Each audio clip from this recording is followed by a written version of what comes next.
قطعا عطا محمد نور او هغه کسان چې تښتېدلي دي او د افغانستان ملت دې بدبختۍ ته پرېښی او دې بدبختۍ سره مخ کړي دي، هغو د نه افغانستان ولس ته د منلو وړ دي، نه د افغانستان جغرافیه د هغو ته نور ژمن دي او هېڅوک او نه بهرمېشته افغانان هغو ته ژمن دي.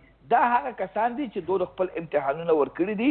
دا ملي خاینین دي، یو خاین دی یو ملي خاین دی. دوی د ملي خاینین دي چې د افغانستان په ارزښتونو باندې معاملې کړي دي او امریکا یې راوړې وه او اشغال په امریکا کې شور او چپاول نه بل په افغانستان کې بل هېڅ شی نه دی کړی. تاسو ولیدل چې کله یې طالب حکومت راغی د ټولو نه مخکې دوی وتلي وو، په تیارو کې کېناست او ځانونه یې ورسول، یعنې دوی د نورو هېوادونو تابعیتونه مخکې نه اخیستي وو. شرم دی دوی ته، افسوس په هغه د دوی په حال باندې. دوی باید وشرمېږي. د افغانستان ملت دا هغه منفور څېرې دي، دا هغه کثیف څېرې دي چې د افغانستان